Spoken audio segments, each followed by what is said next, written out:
Sa atong unang pagbasa, naghisgot dinhi nga ang mga katawhan nga nagsunod sa Ginoo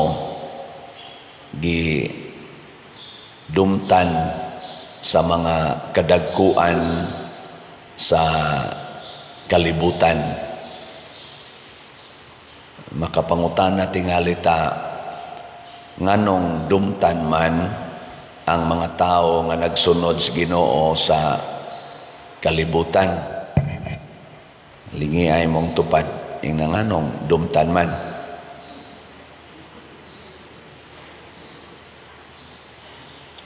Mga buutan man kaayo ang magsunod sa Ginoo, di ba? Maingon kita ka ng Diyos nun nga tao, di gina mamakak, dili magbugal-bugal, dili mangaway, kanunay nagbuhat og maayo. Pero nganong dumtan man? Mao nay nahitabo sa mga apostoles na ningon diri, nganong nasuko man ang dili Hudiyo ug nganong naglaraw man ang katawhan og mga butang nga way kapuslanan, nangandam ang mga hari sa yuta ug ang mga pangulo nagtigom batok sa Ginoo ug sa iyang Mesiyas o sa iyang sinugo. Unang kamatuoran dinis kalibutan, basta magsunod tas Ginoo, makontra gid nato ang kalibutan. Kaya ang kalibutan man gud dinhi ang gipasabot the human nature, kanibang atong kinaiyang tawhanon. Kontra gid na siya sa Espiritu Santo. Gisulti sana ni San Pablo sa iyang sulat ngadto sa taga Galacia, mantingali to, chapter 5, nga niingon siya, sulod ka nato kanunay nag-away ang Espiritu Santo o ang tawhanong kinaiya, the human nature. Unsa may kinaiya gid sa tawhanong kinaiya? Hadlok masakitan. Kuang kinaiya gid na. So ayaw pabantayan ang imong tupad nya, kusiag kalit, di ba mo igking gina. Mahadlok kita ng sakit o kasakit. No, nature gina nato. Nya unsa man say nature sa Ginoo o sa mga taong Diyos nun, unsa man yang nature? Magpuyo subay sa kamatuoran. Unya kay ang kamatuoran sakit man na, kasagaran sakit man na dawaton sa tao. Lingi ay mong tupad. Ing nawa kasakiti ang imong naong. Ing na ba? Ing na okay ra kas imong naong. Oy, daghan kay karon magsigi gastog kwarta para usbon lang yung ilang naong. Kana kamatuoran man na ang imong naong. Kana bitang inigmata nimo nga wa pa kay hilamos, mo nay kamatuoran. Pero inighuman na nimo kaligo unya ning tan-aw na kag maisamin, daghan na kay kagirotoki nya una din kamulakaw, di na tinuod. Imo na nanggi tabun-tabunan ang mga kamatuoran. Kinsa ninyo dinhi ang nagpuyo gyud kamatuoran sa imong naong ta sa ngamot? Tininood yun. Gikas buhok, kutob las liog usa. Kutob lang sa sliog. Anang tinuod gid tanan ba? Wa gigi. Oy, daghan kayong sakit na gabi dia gasumba sila, sumba. Nindot kay tan-aon, mga siksi kayo kasagaran. Ambot tinuod ba katong ilang kasiksi? Basta nindot kay slatan-aon, kadiyot ra kay ko dito nito, ko ako ni Dogay kay makakita mo sa tagdili kayo, mayong tan-aon. Mugawas man sang atong human nature. O nang ganahan kay tana, kana bang nindot yung kay tatan-aon ba? Kana bang ang tao magsigig og daig nato, pero dili baya na mo'y kamatuoran. Kanang sigihan kag daig, Di oy, kay ang kamatuoran sa atong kinabuhi daghan gid tag mga bati. Daghan tag bati.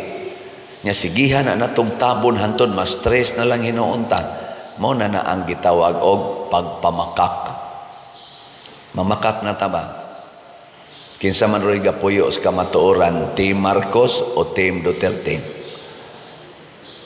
Kung mamili tag mga kandidato, pilion na natong kamaong mupuyo sa kamatuoran. Kana bang mupuyo ug mo atubang sa kamatuoran? Pareha ng 20 ang kilo sa bugas. Kamatuoran ba na? Karon? Kamatuoran na o dili? Di ka mo na lang anay hunahuna. Atubango na to og pila gi kilos bugas karon. Kasi gato lang ng waksing-waksingan.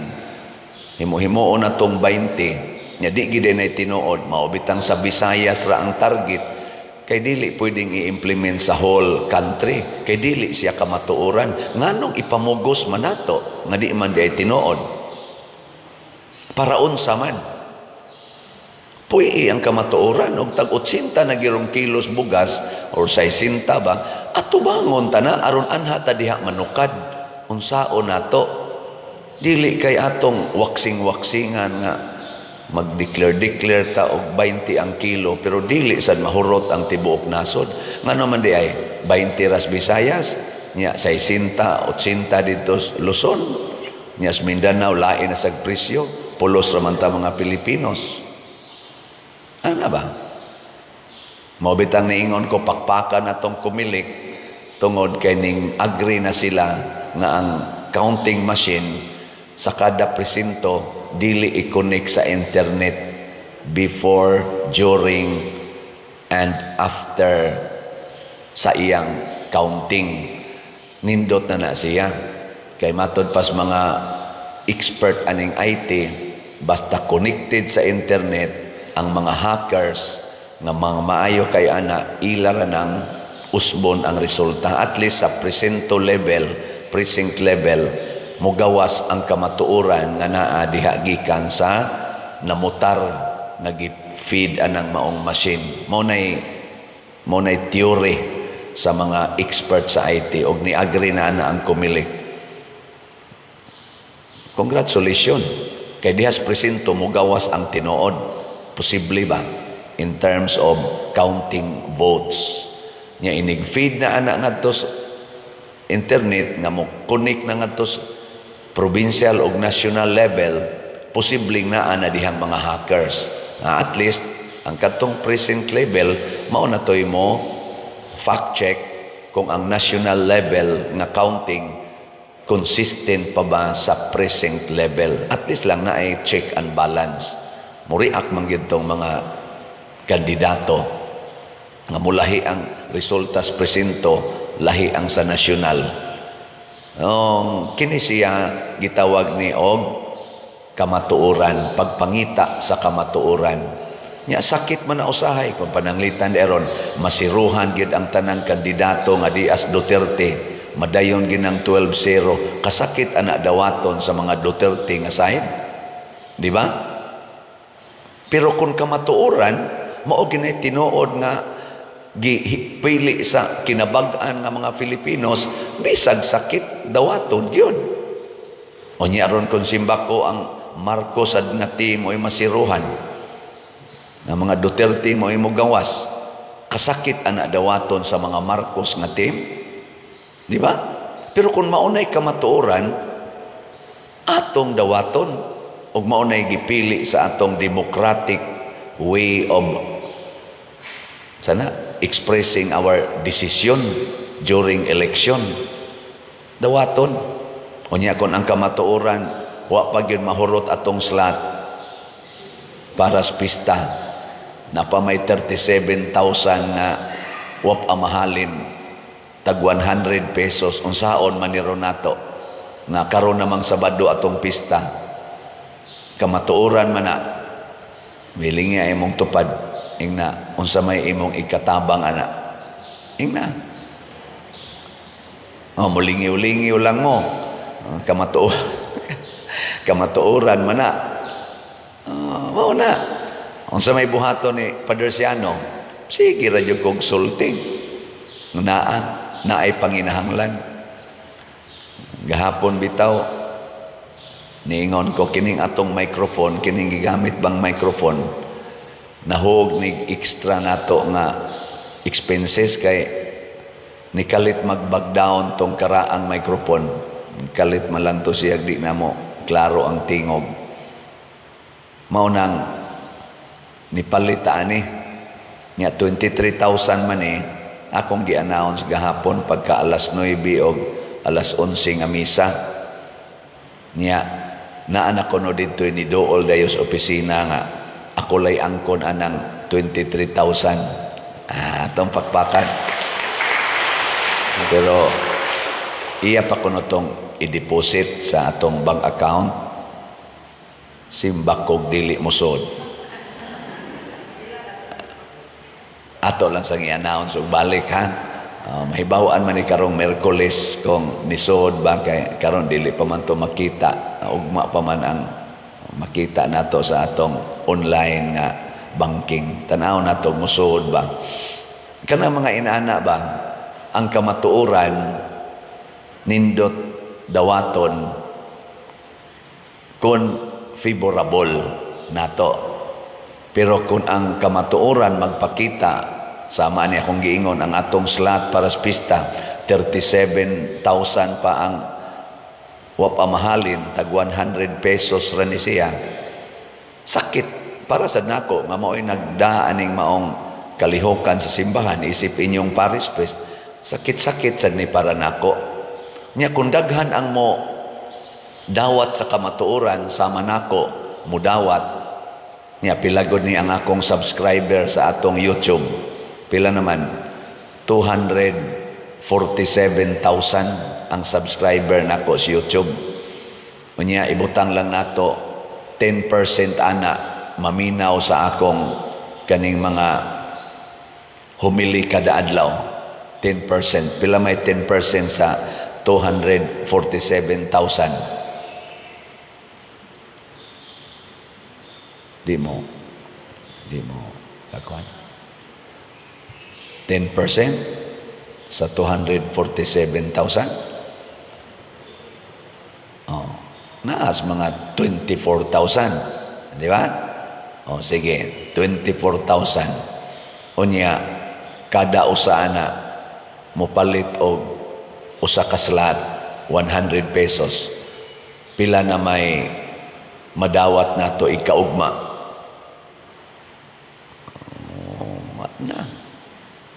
Di man mo ka mo kwenta sa diyan. Tag 100 slot, 24,000 ka slots. Unya kay 37 man, pila naman lay mahibilin?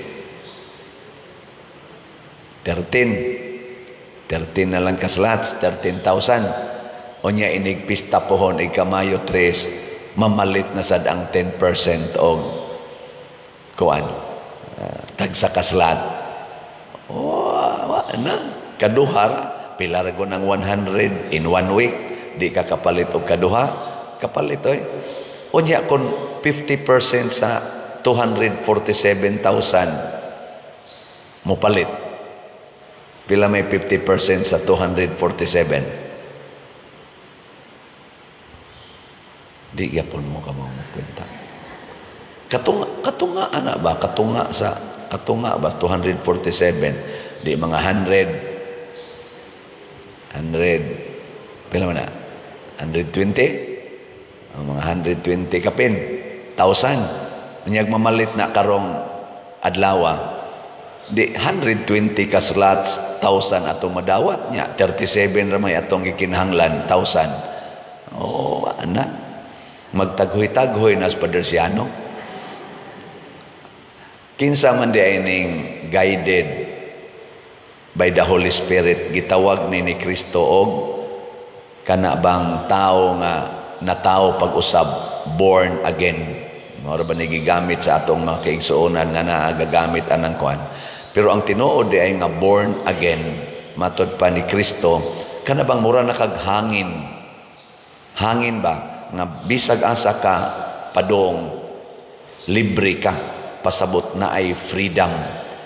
Kanang tao bang na ay freedom, na ay kagawasan. Ano bang di ka mahadlok muatubang sa kamatuoran, gawas nun tang muatubang sa kamatuoran. Mao na siya na ay gigaydan sa Holy Spirit. Mo nang niingon diri bulahan ang tanan nga nagasalig sa Ginoo. Kay magsalig na tas Ginoo, dili na ta mahadlok bisan pagpatyon ta.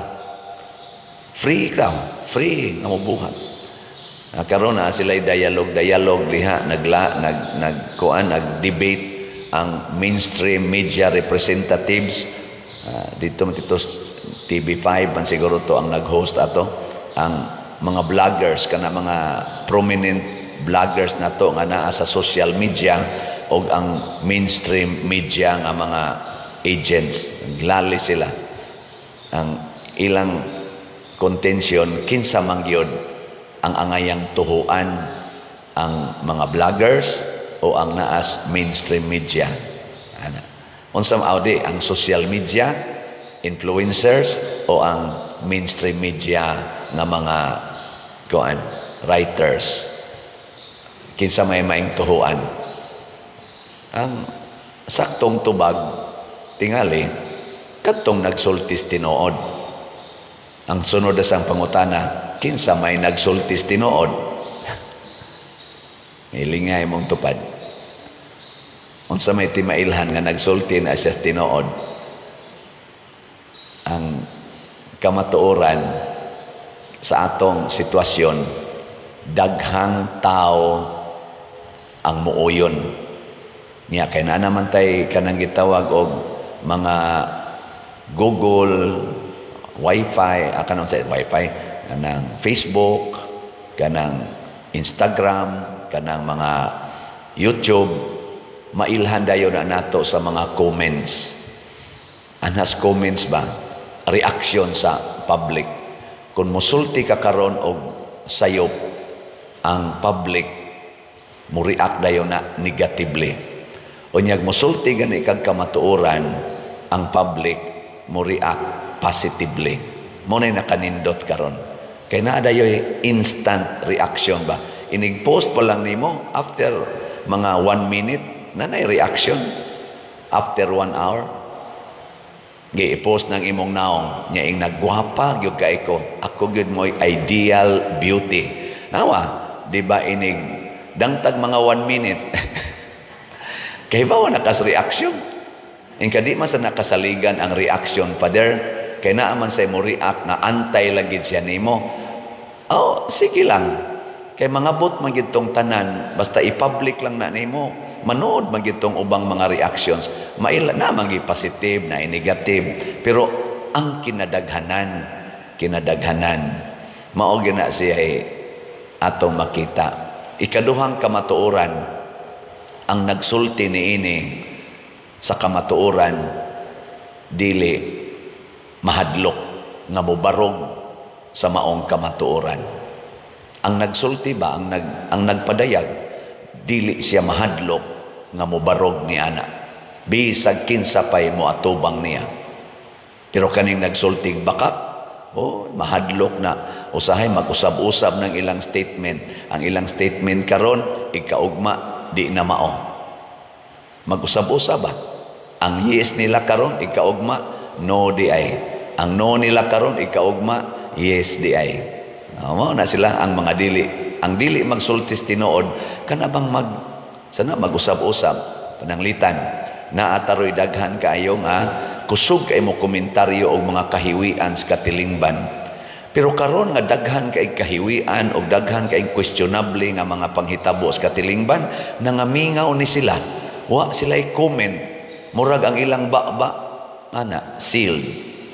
Nya, sa una, kusog kay sila mo comment nga bisan gani mag-away ang banag asawa, mo apil sila comment. Pero karon nag-away na ang mga partido, daghan na kay mga issues legal, social, political, why tingog? Financial, why tingog? Aka na magduda na taan ng mga tawhana. nga mutingog ra na sila kung favorable nila. Di gani sila kapabor ay nalagtingog kay madaota. Mao na sila ang gitawag og dili kamatuoran. Kaya di man sila free nga musulti. Lingi ay mong tupad. Ing na free ra ka nga mopalit og slot. Ing na free ra. Daghan kay kag kahadlok, patay ka diha.